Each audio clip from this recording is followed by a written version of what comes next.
पुस्तकाचे नाव secret of the millionaire mind. श्रीमंत माणसं त्यांच्या समस्यांपेक्षा नेहमीच मोठी असतात. गरीब माणसं त्यांच्या समस्यांपेक्षा नेहमीच छोटी असतात. जसं की मी आधीच सांगितलं आहे की श्रीमंत होणं हे बागेत हिंडण्या इतकं सोपं नाही. तो एक प्रवास आहे. मार्गात अनेक वळणे आहेत, आडमार्ग आहेत, अडथळे आहेत, फसव्या वाटा आणि अनपेक्षित संकटे आहेत. श्रीमंत होण्याच्या मार्गामध्ये अनेक खड्डे आहेत, सापळे आहेत. म्हणूनच या मार्गावर चालणारे लोक संख्येने कमी आहेत. त्यांना अडचणी, डोकेदुखी आणि जबाबदारी नको असते. थोडक्यात म्हणजे त्यांना समस्याच नको असते. श्रीमंत आणि गरिबांमध्ये हाच फरक असतो.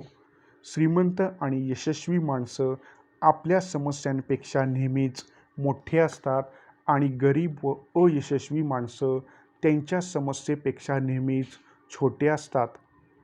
समस्यांपासून दूर राहण्यासाठी गरीब माणसं काहीही करतील. समोर आव्हान उभं राहिलं की ते पळ काढतील. पण यात देवदुर्विलास हा आहे की त्यांच्यासमोर काही अडचणी नाहीत हे पाहण्यातच त्यांच्यासमोर सगळ्यात मोठी समस्या उभी राहत असते. ती समस्या म्हणजे गरिबी आणि दुःख. माझ्या मित्रांनो, सफलतेचं रहस्य समस्यांना घाबरून दूर पळण्यात, त्यांना टाळण्यात नाही, तर ते रहस्य आहे की तुम्ही स्वतः इतके विकसित व्हावे की समस्यांपेक्षाही तुम्ही मोठे व्हावे. 1 ते 10 अंकाच्या मोजपट्टीवर 1 म्हणजे सर्वात कमी. समजा अशा मोजपट्टीवर व्यक्तीच्या ताकदीचे मोजमाप होत आहे 2 वर आणि तो 5 अंकाच्या स्थानावरील समस्यांकडे पाहत आहे. त्याला ही समस्या मोठी वाटेल की लहान? ताकदीच्या दृष्टीने 2 अंकावर असलेल्या व्यक्तीला 5 अंकांवरील समस्या खूप मोठी वाटेल. पण आता समजा की तुम्ही खूप प्रगती केली आहे आणि तुमची पातळी आता 8 आहे. आता 5ची समस्या मोठी वाटेल की छोटी? एखादी जादू घडल्यासारखीच ती समस्या आता छोटी वाटेल. आणि आता तुम्ही खूप प्रगती करून तुमची पातळी 10 आकड्यांपर्यंत नेली आहे. अशा वेळेस ती 5वी समस्या मोठी वाटेल की छोटी? ती समस्याच वाटणार नाही. तुमच्या मेंदूमध्ये तिच्याविषयी नकारात्मक ऊर्जाच नाही. ती तुमच्या दैनंदिन कामाप्रमाणे अगदी क्षुल्लक घटना आहे, चुटकीसरशी सुटणारी आहे. एक लक्षात ठेवा, तुम्ही श्रीमंत असा नाहीतर गरीब, मोठा खेळ खेळत आहात किंवा छोटा खेळ, तुमच्यासमोर समस्या या येणारच आहेत. जोपर्यंत श्वास घेत आहात तोपर्यंत तुमच्या जीवनात समस्या आणि अडचणी येणारच आहेत. समस्येचा आकार किती मोठा वा छोटा आहे याला काही महत्त्व नाही. तुम्ही किती मोठे आहात याला जास्त महत्त्व आहे. हे मी आणखी थोडक्यात आणि चांगल्या रीतीने सांगतो की समस्येच्या आकाराला काहीच महत्त्व नसते. महत्त्व असते ते तुमच्या आकाराला. तुम्हाला यशाच्या मार्गावर पुढे जायचं असेल तर तुमच्या जीवनात काय घडत आहे याविषयी जागरूक असणं गरजेचं आहे. थोडासा त्रास होईल खरा, पण तरीही तुम्ही तयार आहात का? ठीक आहे तर.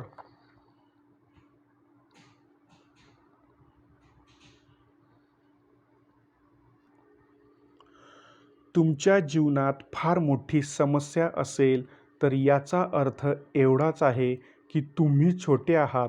जे दिसते त्यामुळे फसू नका. तुमचे बाह्य जगत तर केवळ तुमच्या आतल्या जगाचं प्रतिबिंब आहे. तुमचा शाश्वत बदल हवा असेल तर समस्येचा आकार किती मोठा आहे याचा विचार करू नका. तुमच्या आकारावर लक्ष द्या. सेमिनारमध्ये मी सर्वांना हेच सांगत असतो, तुमच्यासमोर एखादी मोठी समस्या आली तर मनातल्या मनात ओरडा, मी छोटा, मी छोटा, मी छोटा. त्यामुळे तुम्हाला अचानक जाग येईल आणि जिथं गरज आहे तिथं तुमचं लक्ष केंद्रित होईल. तुमच्यावर आणि तुमच्या उच्चतर स्वरूपाशी जो तुमच्या अहंवरही आधारित नसेल किंवा आपण बळी पडलो आहोत या भावनेवरही आधारित नसेल. एक खोल श्वास घ्या आणि त्या क्षणी निर्णय घ्या, मी आत्ताच या क्षणी मोठी व्यक्ती बनेन. माझं यश आणि माझा आनंद कोणतीही समस्या हिरावून घेऊ शकणार नाही. तुम्ही जितक्या मोठ्या समस्या हाताळत जाल तितका तुम्ही मोठा व्यवसाय सांभाळू शकाल. जितकी मोठी जबाबदारी सांभाळाल तितक्या जास्त कर्मचाऱ्यांना सांभाळू शकाल. जेवढ्या जास्त गिऱ्हाईकांना सांभाळू शकाल तितके जास्त पैसे आणि अंतिमतः संपत्ती सांभाळू शकाल. पुन्हा एकदा सांगतो, तुम्ही ज्या हद्दीपर्यंत पुढे जाल त्या हद्दीपर्यंत तुमची संपत्ती वाढेल.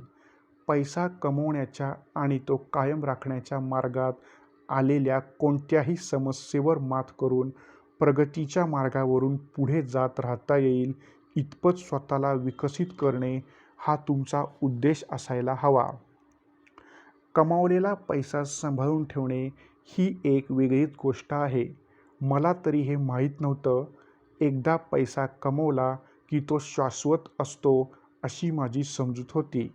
पहिले 10 लाख मी जितक्या झटपट कमवले त्यापेक्षा कमी वेळात ते गमावले.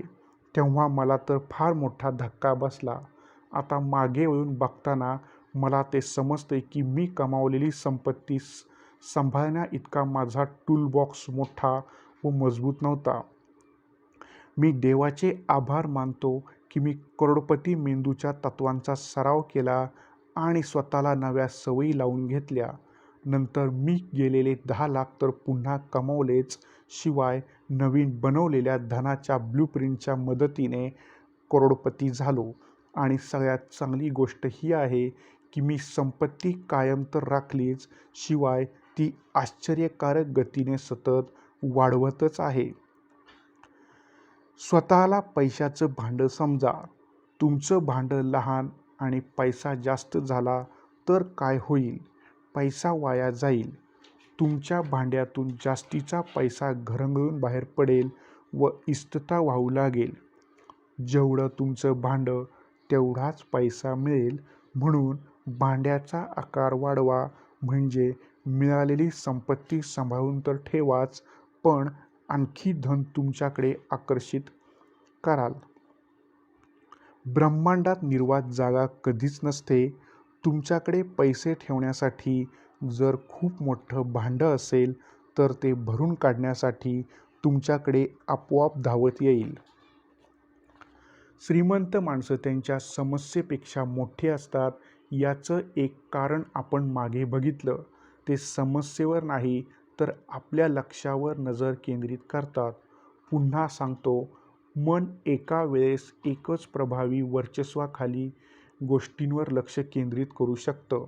याचा अर्थ असा आहे, तुम्ही समस्येचं रडगाणं गात आहात किंवा समस्या सोडवण्याचा प्रयत्न करत आहात. श्रीमंत आणि यशस्वी माणसांचा कल समस्या सोडवण्याकडे असतो. समोर अडचणी आल्या की त्या आव्हानांना तोंड देण्यासाठी ते डावपेच आणि योजना बनवण्यात आपली शक्ती आणि वेळ लावतात.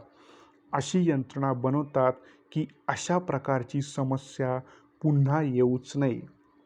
गरीब आणि अयशस्वी माणसं समस्या केंद्रित असतात. ते आपला सगळा वेळ आणि ऊर्जा रडगाणं गाण्यात आणि तक्रार करण्यात घालवतात. अशी समस्या पुन्हा निर्माण होऊ नये म्हणून कोणतीही रचनात्मक योजना आखत नाहीत. श्रीमंत माणसं समस्यांमुळे माघार घेत नाहीत, त्या चुकवत नाहीत, त्याविषयी तक्रारही कधी करत नाहीत. श्रीमंत माणसं आर्थिक योद्धे असतात. आमच्या सेमिनारमध्ये अशा योद्ध्यांची व्याख्या जो स्वतःला जिंकतो अशी असते.